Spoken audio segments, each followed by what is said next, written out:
Bonjour à tous les amis, ici Kiku et aujourd'hui nous allons parler d'un débat à la mode, comment contrer Vial Smasher.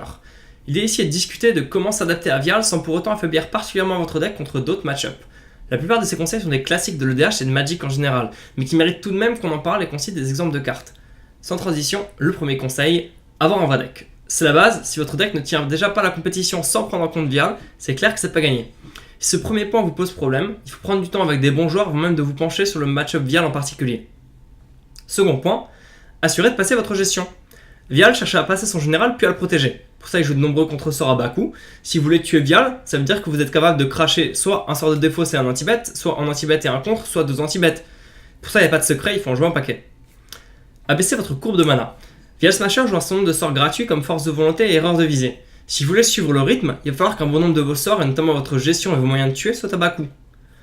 Pulsation du Maelstrom par exemple, c'est un peu lent, et on voit de plus en plus de cartes comme Balafre de Flamme et Perce Sort qui reviennent dans les builds.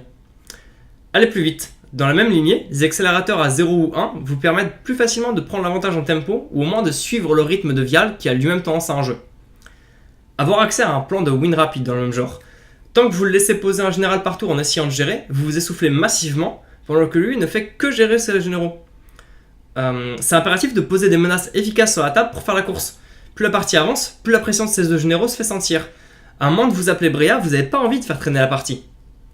Envisagez de la gestion qui frappe. Vous avez besoin de jouer des menaces et de la gestion.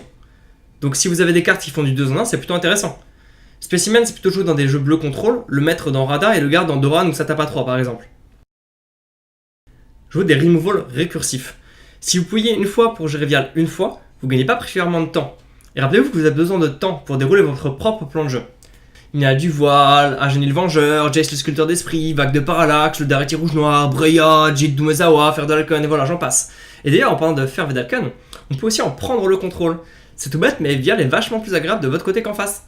J'ai cité Prêcheur, histoire de dire que c'est pas que bleu, mais on est bien d'accord que ça reste un plan moyen.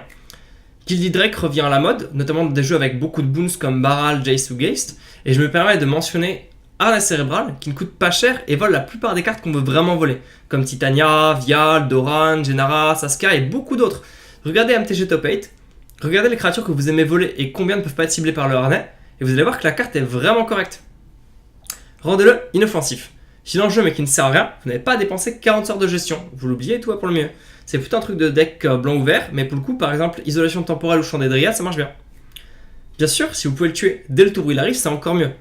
Pour ça, il faut des éphémères, par exemple les classiques incinération, droit à la gorge ou retour au pays, pour pas lui laisser le temps d'activer la capacité. Attaquer sa base de mana. Déjà parce que Vial joue 3 à 4 couleurs, donc c'est assez facile de le mettre en difficulté. Et ensuite parce s'il a peu de mana, il peut pas jouer ses généraux en boucle, et vous limitez donc grandement le CA généré par le général. Empêchez-le de s'installer. S'il ne peut même pas passer une seconde sur le board, ça marche très bien aussi.